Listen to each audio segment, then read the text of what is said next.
Le Mont Blanc, 4810 mètres, est situé au cœur des Alpes, à la frontière naturelle entre la Suisse et l'Italie. Au même titre que le Cervin ou l'Everest, il fait partie des montagnes mythiques de la planète depuis sa première ascension en 1786.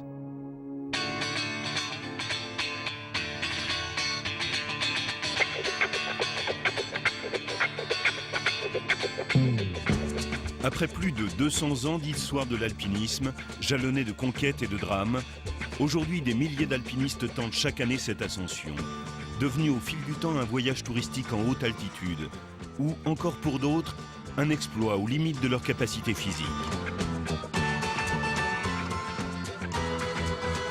Mais 40% seulement de ces tentatives sont couronnées de succès.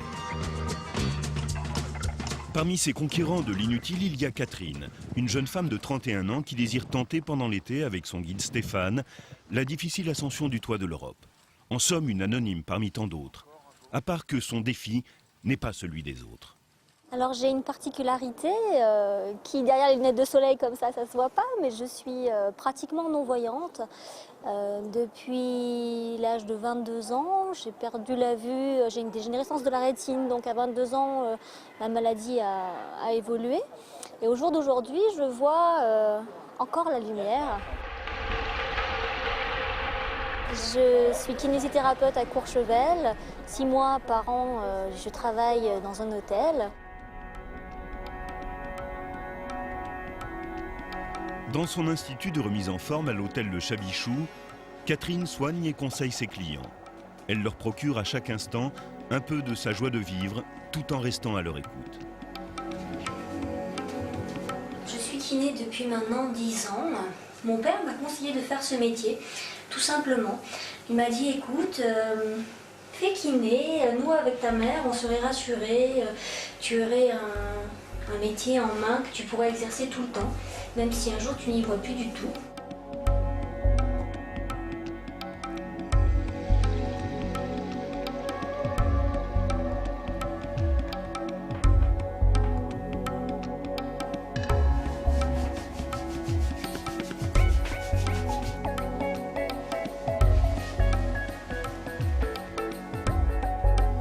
Le massage, c'est comme une danse un peu autour de la personne. C'est une chorégraphie, on évolue comme un peu une danse autour.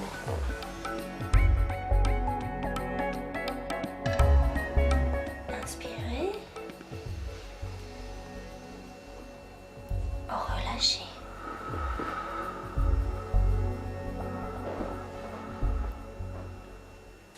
Vraiment, j'adore mon travail. Quand je suis ici dans cette cabine, je suis heureuse. Je suis dans mon cocon. Ici, c'est le lieu où je me recueille, où je me concentre. Et curieusement, de se concentrer sur les gens, ça permet justement de se vider vraiment la tête. On pense qu'à l'autre, qu'on a sous les mains, mais pas à soi. J'ai besoin de gens qui m'entourent, qui m'accompagnent, qui m'aident. J'ai besoin de complices dans la vie, ça c'est vrai, mais qui n'a pas besoin des autres, déjà. Je travaille sur les corps, je me concentre sur les corps, et c'est un métier très physique déjà. Et j'ai besoin de me dépenser, le sport dans une salle de gym ne m'intéresse pas. Moi, c'est d'aller au contact de la nature, des éléments, de sentir la neige, de la toucher. C'est la vitesse, c'est la glisse, c'est la sensation de liberté. Alors une liberté, oui, je ne peux pas aller skier toute seule, je skie bien sûr avec quelqu'un qui me guide à la voie. Donc c'est souvent mon guide Stéphane qui m'emmène sur les pistes et hors piste, il m'emmène vraiment là où il veut et là où je veux. Je skie qu'avec des personnes avec lesquelles j'ai quelque chose de particulier. Oui, je leur fais une confiance aveugle. Et aujourd'hui, nous faisons une première parce que nous allons faire du ski de rando pour la première fois pour elle sur Courchevel. Nous passons une partie sur les pistes pour qu'elle comprenne bien le mouvement. Suite à ça, nous irons un petit peu hors piste pour comprendre, pour avoir le ressenti dans la poudreuse, dans la forêt ou hors forêt selon où nous serons.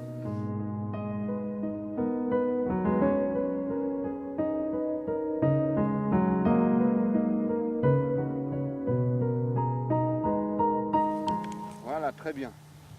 Maintenant tu viens dessus. Ah ouais. Mets-le en arrière, ce pied gauche.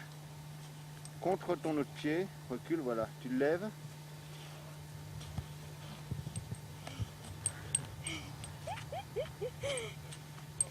Yes.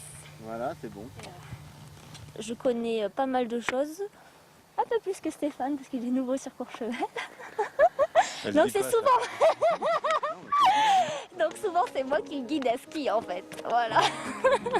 Et puis on a plein de projets ensemble. Au mois de juin, on projette de faire le Mont Blanc tous les deux.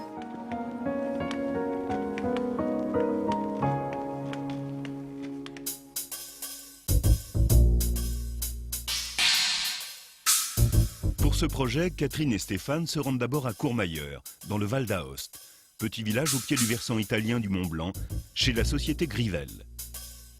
Cette société est renommée parmi les alpinistes et montagnards. Elle fabrique depuis 1818 du matériel de montagne, crampons, mousquetons, piolets.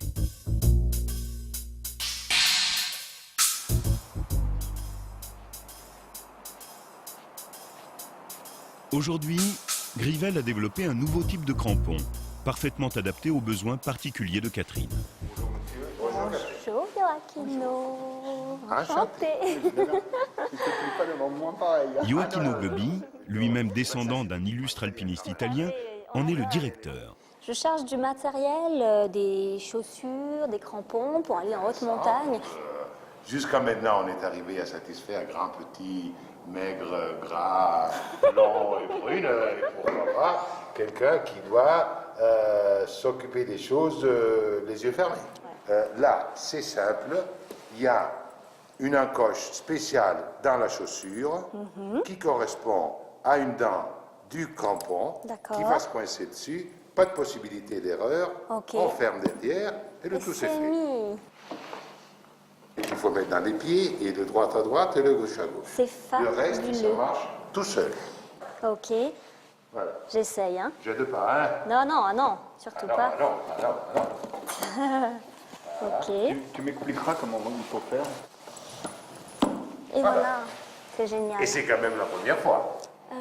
Pour moi, le fait de ne pas voir, le plus gênant, c'est le manque d'autonomie dans ma vie, mais qui est compensé par la gentillesse de mon entourage et voilà l'attention que me portent les gens qui m'aiment.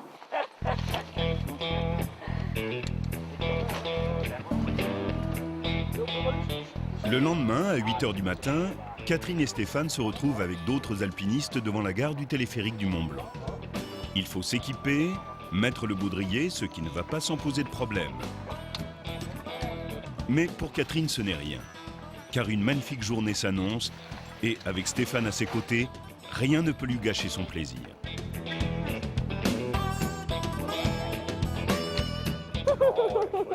Donc là, on va établir nos premières relations et ça va être pour moi le moyen de la tester en situation de haute montagne sur terrain glaciaire. Et avec Catherine, qui est non-voyante, d'une part, qui est une femme d'autre part, et qui a une volonté, à mon goût, qui dépasse un petit peu la normale, on a installé un lien fort. La cabine prend rapidement de l'altitude. Stéphane, comme à son habitude, explique à Catherine la vue magnifique qui défile derrière les vitres.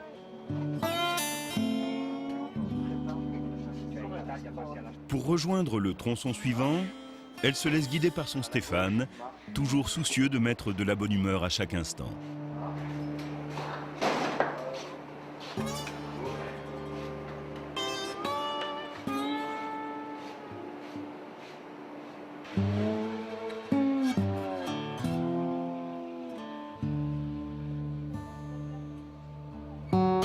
L'imaginaire fait partie du plaisir. Telle est la devise de Catherine. Et en la regardant absorbée dans la contemplation de l'extérieur, on oublie facilement qu'elle ne voit pas.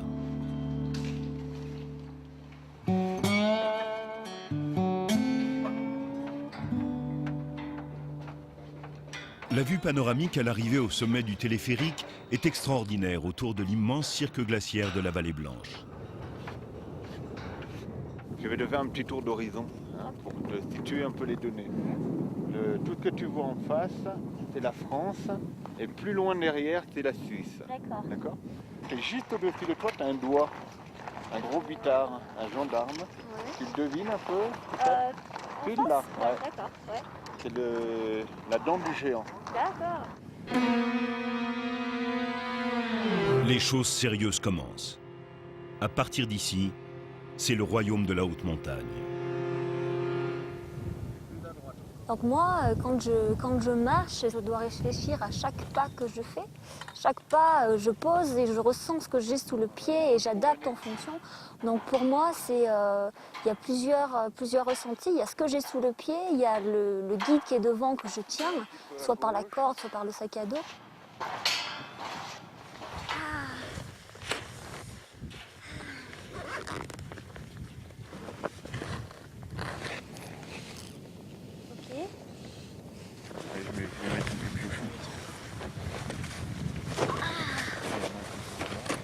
Tu fais pendre ça jusqu'à ta malléole.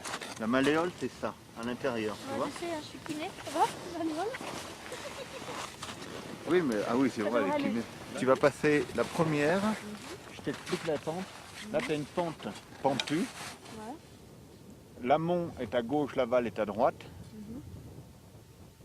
Tu assumes cette descente au mieux.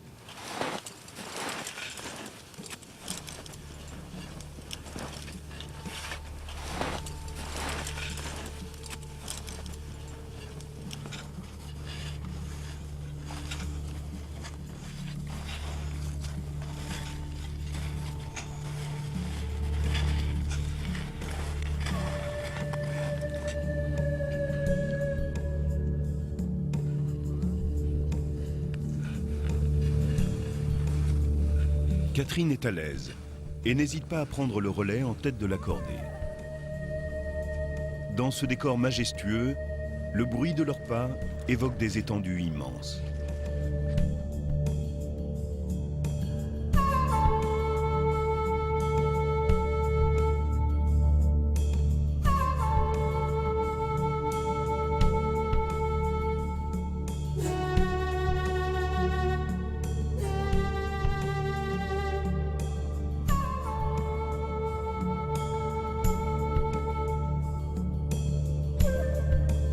La corde est son repère dans l'espace. Elle la relie avec son guide et elle avance en confiance, sans aucune hésitation.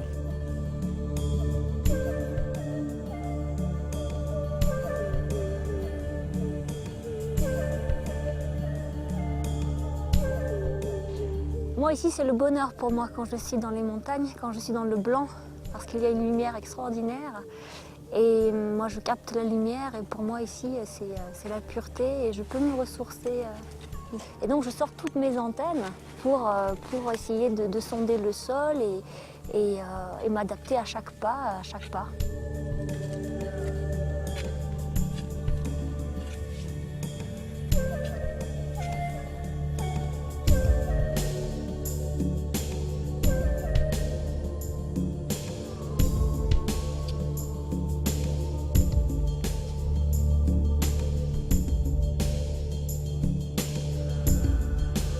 Catherine sait désormais qu'elle a passé le premier cap vers des destinations toujours plus hautes, mais aussi toujours plus engagées.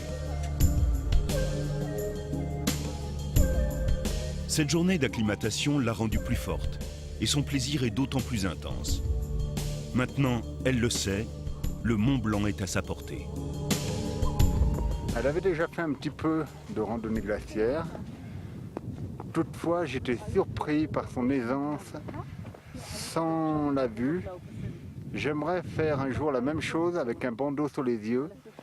Je pense que je crânerais pas du tout.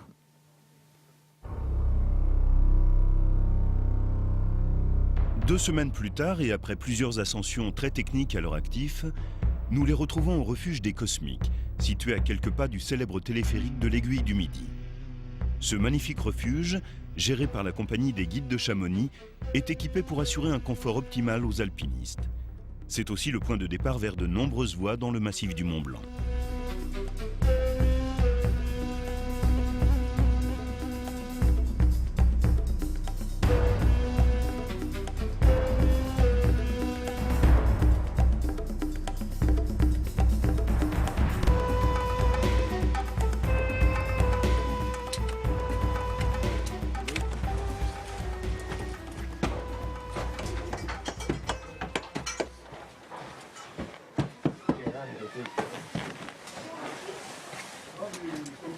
Arnaud Sage, le gardien du refuge, accueille chaleureusement les nouveaux arrivants.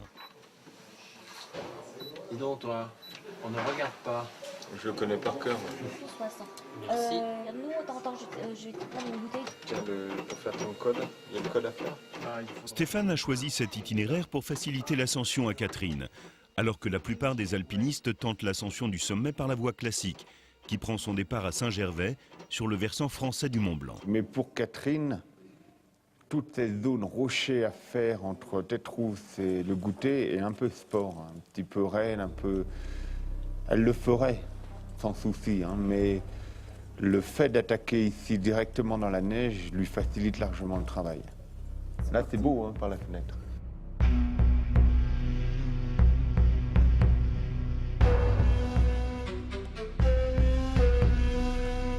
Pour cette tentative vers le sommet du toit de l'Europe, le frère de Catherine a rejoint la cordée. Il tient à être aux côtés de sa sœur pour la soutenir dans ce projet ambitieux.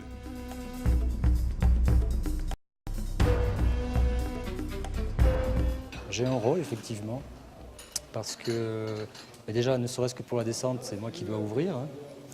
Stéphane, lui, assurera. Dès que ça monte, c'est Stéphane qui est devant. Dès que ça descend, c'est mon frère qui est devant. Et puis, de temps en temps, je l'aide. Hein. Je l'aide quand elle ne voit pas bien certains passages, où est-ce qu'elle doit positionner ses pieds. Bon, moi, je vais mettre une lampe frontale pour aider un petit peu mon frère, puisque moi, j'en ai pas besoin. Hein. Je la guide un petit peu. Je lui sers de moniteur. Voilà. Mais c'est tout ce que l'on peut. Mais on fait de la danse tous les deux. Ah, on fait de la danse ensemble. Et elle danse, mais super bien. Ce qui fait que quand moi je perds un petit peu le move, hein, c'est elle qui me dirige et je suis reparti. Personne n'y voit rien. Une danseuse.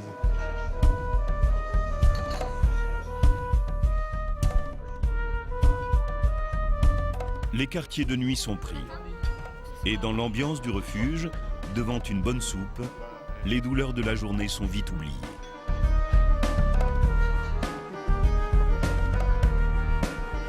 On se lève à minuit, hein. Là, on n'a plus que...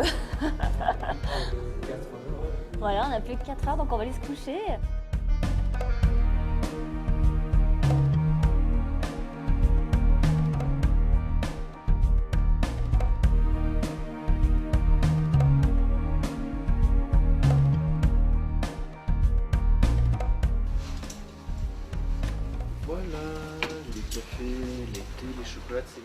Arnaud est déjà sur le pont pour les premiers départs.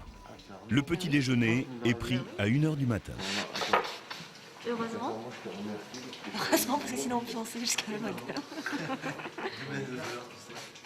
Également très bien.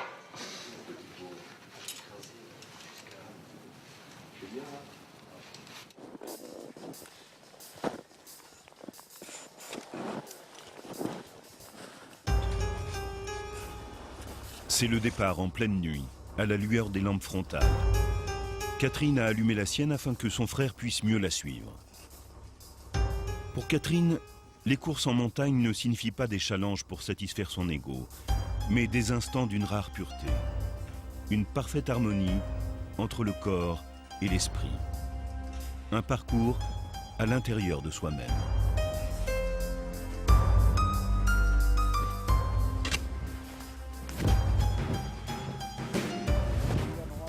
Elle suit les traces de Stéphane, pas à pas, en se servant de son piolet comme d'une canne blanche et de la tension de la corde pour mieux s'orienter.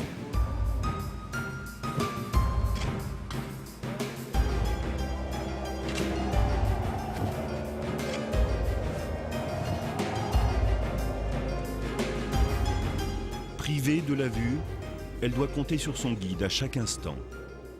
La confiance qui s'installe entre eux prend, avec Catherine, encore une autre dimension.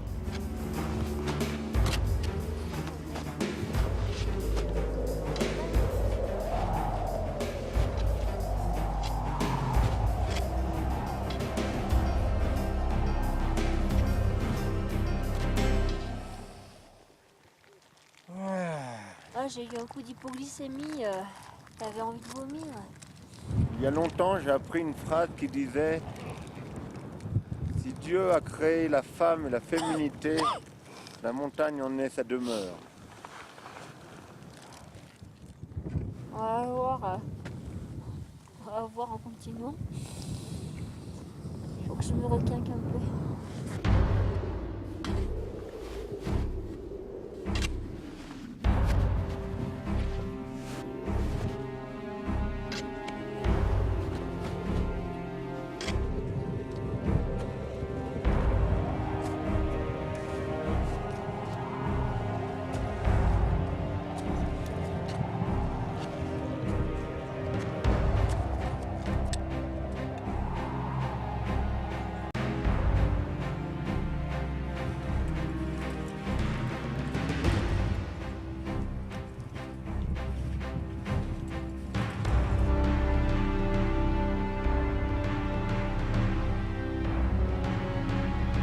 À 4500 mètres d'altitude, des pauses de plus en plus fréquentes s'imposent. Moi je suis contente parce que ça, c'est pas comparable quoi. Ça y est, j'ai retrouvé mon énergie. Putain, tout à l'heure j'étais... Pardon? Je peux m'asseoir? Ouais. Ouais? Quoi? Je peux m'asseoir? Ouais. C'est possible? Par contre, tu vas tourner sur ta droite. Et là, hop, l'amont étant derrière toi, tu peux poser ton petit Luc. Ouais, mais t'as tout.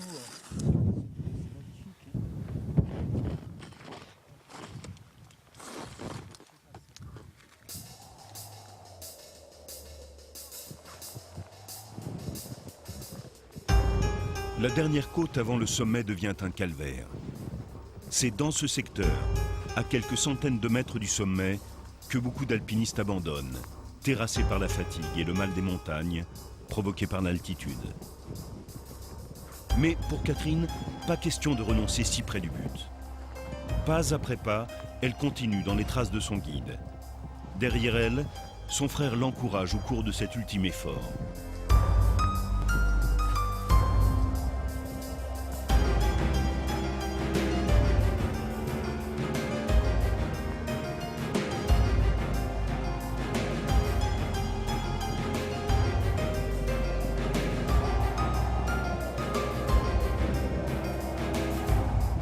Le jour s'est levé sur le Mont Blanc. Enfin, après 10 heures de marche, c'est le sommet. À perte de vue, les Alpes sont à leurs pieds.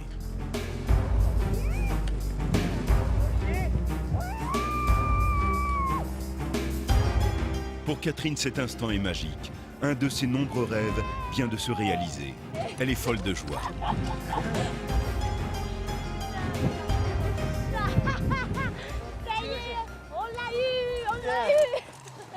Ça vaut la peine quoi, j'en ai chié, tu vois, je me disais mais est-ce que je vais, pourquoi tu es là, qu'est-ce que tu fous là, dans le vent, dans le froid, t'as les mains qui commencent à geler, mais non ça vaut le coup. L'entente avec son guide est parfaite. Mais la matérialisation de la grandeur des paysages dans l'esprit de Catherine reste pour nous un mystère.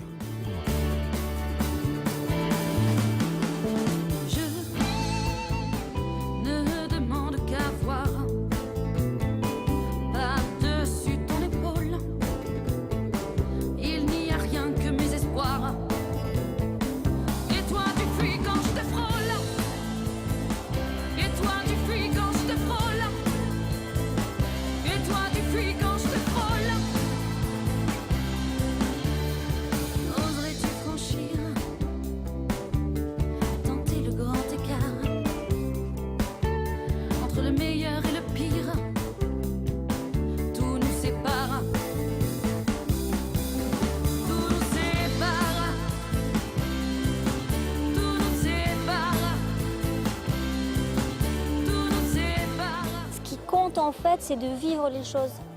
Tant pis si on ne voit pas le rocher qui est pointu ou la pente qui est devant nous, mais l'important c'est de partager les moments avec les gens et puis de ressentir les éléments. Et quand on sort toutes ces autres antennes, on a une vision des choses qui est sympathique quand même.